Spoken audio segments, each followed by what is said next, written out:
लेकिन कहीं जा नहीं रहा है। कंसोलिडेशन का मूड दिख रहा है। बुल्स अपना टर्व डिफेंड कर रहे हैं तो मंदड़िए ऊपर हावी होते चले जा रहे हैं। तो ऐसे में अब जब नई सीरीज का आज से आगाज हो रहा है, लग क्या रहा है ये रेंज कैसे टूटेगी, कब टूटेगी, रणनीति क्या होगी? पिछली कुछ जून सीरीज मार्केट के लिए शानदार रही है। अगर आप देखें तो ऑन एन एवरेज अच्छे रिटर्न्स रहे हैं। सिर्फ 2022 खराब था। 2022 में -2.4% था, उससे पहले 3% प्लस था। 2023 में +3.6% था। 2024 में +6.9% था। तो मैसिव सीरीज थी 2024 की जून की सीरीज। ये मॉनसून का पहला महीना भी होता है तो मार्केट में वैसे भी थोड़ा सा मूड माहौल अच्छा होता है। और वैसे भी मार्केट का मोमेंटम जो है, अगर आप देखेंगे तो मार्केट का मोमेंटम स्ट्रांग है। आप पिछली 3 सीरीज देखिए। मार्च में 1047 पॉइंट निफ्टी चला, अप्रैल में 655 पॉइंट निफ्टी चला और मई में 587 पॉइंट निफ्टी चला। तो कुल मिलाकर करीब करीब 2000 पॉइंट से ज़्यादा की रैली पिछली 3 सीरीज में आ चुकी है। अब आते हैं रोल ओवर के डेटा पर। रोल ओवर भी इस बार अच्छा खासा हुआ है। अप्रैल में 76% था, मई में 79% था और जून में भी अब 79.1%। अब आते हैं मेरे लिए जो सबसे इंपॉर्टेंट डेटा है उस पर, FIIs के लॉन्ग एक्सपोजर। मार्च में थे हम 16% पर, अप्रैल में थे हम 40% पर, मई में थे हम 41% पर, जून में अब हम 20% पर। और मार्च में मैसिव रैली हुई थी। जिस लेवल के अभी शॉर्ट हैं, मार्च में उसी लेवल के शॉर्ट थे। और मैं कुछ देर में जब ट्रेड सेटअप पे आऊँगा तब डिटेल में बताऊँगा आपको कैसे कुछ दिनों में इतनी बड़ी रैली मार्केट में देखने को मिली थी। लेकिन ये एक क्लियरली एक डेटा पॉइंट होगा जिस पर नज़र रहेगी। इसके अलावा 6 जून की सीरीज़ के लिए अगर आप ट्रिगर देखें तो जून की सीरीज़ के ट्रिगर देखें तो 2 ट्रिगर सबसे इंपॉर्टेंट हैं। पहला है 6 जून को जो आपकी RBI की मॉनेटरी पॉलिसी आ रही है वो, और उसके अलावा मॉनसून का प्रोग्रेस। तो ये जो 2 क्यूज़ हैं वो सबसे इंपॉर्टेंट रहने वाले हैं। ठीक। हाइंडसाइट में चार्ट देखकर हम ये कह सकते हैं कि चलिए डे हाई के आसपास बेच के स्टॉप लॉस लगाकर, डे लो के आसपास बेचकर स्टॉप लॉस लगाकर खरीद लीजिए।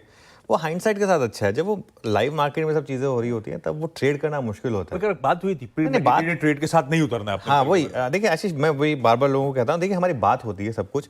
मैं ये भी कहता हूँ कि इवन पूरा सेटअप होने के बाद, लेवल्स होने के बाद, उसके बाद भी पैसा बनाना मुश्किल होता है।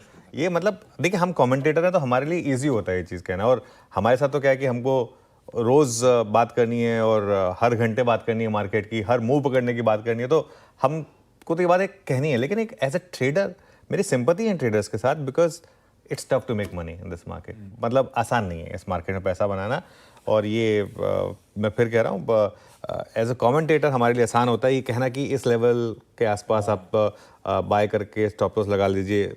बहुत दोनों तरफ के स्टॉप लॉस ट्रिगर हो रहे हैं। बहुत कम लोग वो ट्रेड ले पाते हैं, है ना। ट्रेड लेना बहुत मुश्किल है और इसलिए इस बाजार में अगर आप पैसा लूज कर रहे हैं तो कोई गलती नहीं कर रहे हैं आप, क्योंकि बहुत लोग लूज कर रहे हैं इस मार्केट में पैसा।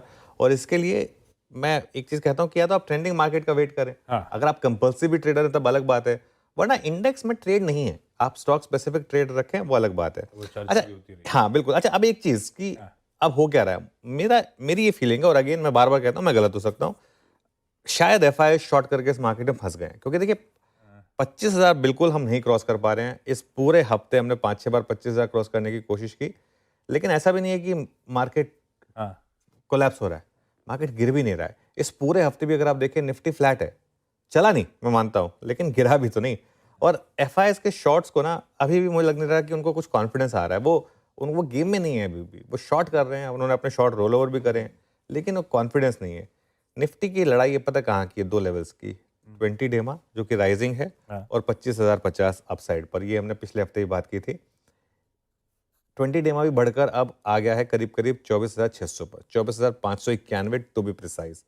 अब वो एक बार जरा निफ्टी का डेली चार्ट दिखाइए जिसमें 20 डेमा हमने मार्क किया है, और वो राइजिंग 20 डेमा है, वो आएगा आपकी स्क्रीन पर। ये देखिए, ये वो चार्ट है। इस चार्ट में आपको अपने आप एक ये कहानी कह रहा है ये चार्ट आपको। जब से हमने इसको डिसाइसिवली इसके ऊपर हम क्रॉस हुए, बीच में एक बार जरूर आया था जब हम नीचे गिरे थे, वो न्यूज़ ड्रिवन था।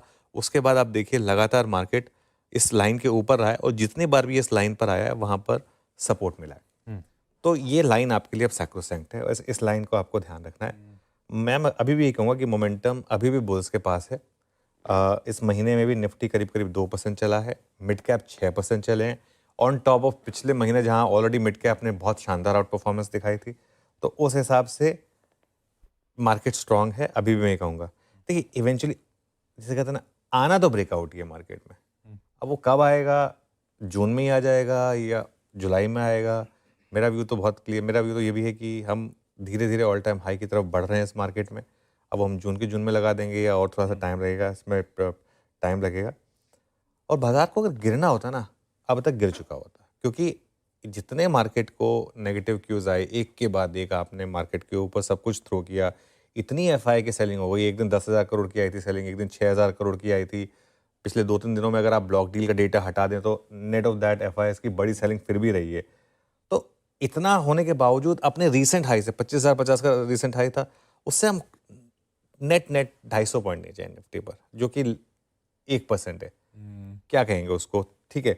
अच्छा, एक और सवाल जो लगातार उठ रहा है और मैंने भी इसकी बात की है कई बार, काफ़ी लोगों को ये लग रहा है कि जो हर लेवल पर अब एफआईआई आके बेच रहे हैं, ब्लॉक डील हो रही हैं, ये मार्केट के ऊपर एक लिड लगा रहे हैं।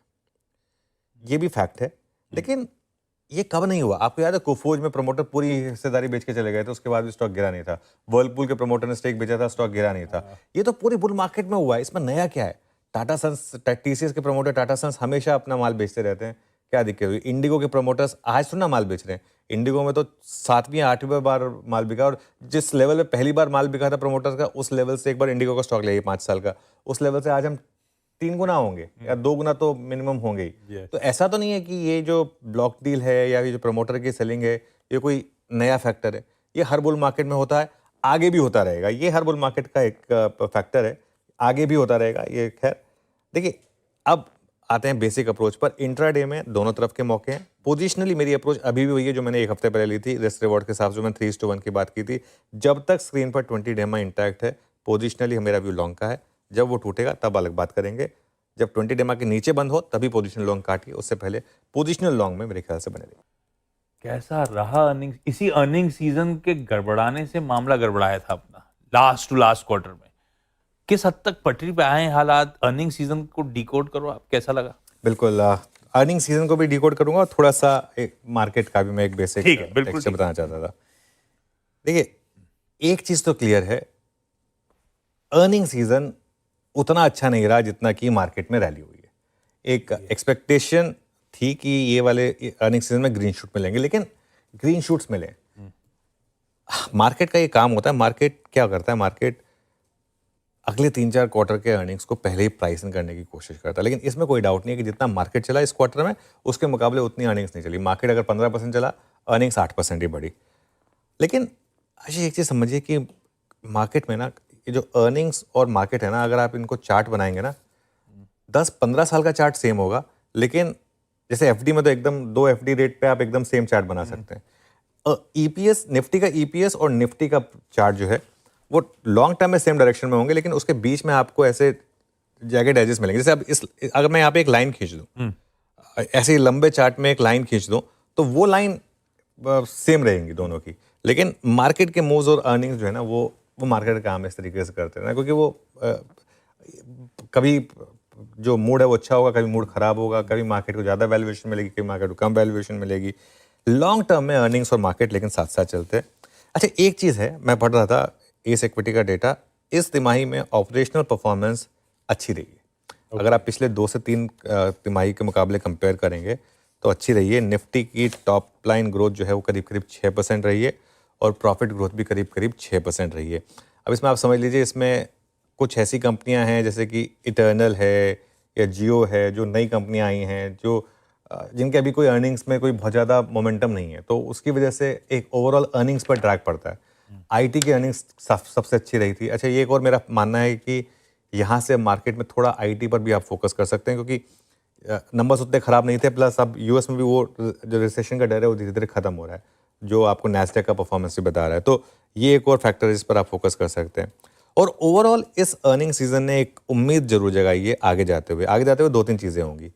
सबसे पहले तो बेस इफेक्ट, आपके अर्निंग्स का जो बेस है वो अब फेवरेबल होना शुरू हो जाएगा।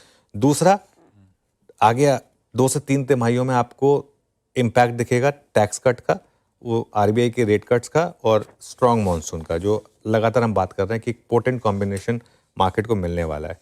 और अगले कुछ समय तक बिहार में जाके इलेक्शन होंगे, उसमें भी टाइम है। अगले कुछ समय तक कोई मेजर स्टेट इलेक्शन भी नहीं है, जिसकी वजह से हमने काफ़ी पॉलिसी पैरालिसिस भी देखे थे, मतलब इन टर्म्स ऑफ वो केपेक्स पे जो खर्च था वो कम हो गया था, तो केपेक्स पे भी हो सकता है होपफुली खर्चा होगा। तो मेरा ये मानना है कि हमारी जैसी इकॉनमी है ना, उसमें ये फेजेस आएंगे जिसमें 3-4 क्वार्टर कभी कभी मार्केट, अब आपको याद हो, बहुत लोगों को ये बात याद नहीं होगी, 2009 के इलेक्शन से जस्ट पहले मार्केट 1.5 साल तक कुछ नहीं कर रहा था, और उसके बाद एक ही दिन में मार्केट में वो 10% का सर्किट लगा था, 10-15% का। तो ये मार्केट में क्या होता है ना, बीच बीच में इस तरह के फेजेस आते हैं। ये पिछले हमने सितंबर से हमने देखा कि मार्केट काफ़ी कंसोलिडेट कर रहा था, मार्च के बाद हमने वापस रैली की शुरुआत देखी है। तो अगर आप भारत जैसी बढ़ती इकॉनमी में अपना लॉन्ग टर्म का व्यू बुलिश रखेंगे और अगर 10-15 साल का व्यू लेकर चलेंगे, तो आपको 10 से 12% की कंपाउंडिंग आराम से मिल जाएगी। वो कहीं नहीं जा रही है। वो पिछले 20 साल में भी हुआ है, पिछले 50 साल में भी हुआ है, अगले 20 साल में भी होगा, अगले 50 साल में भी होगा।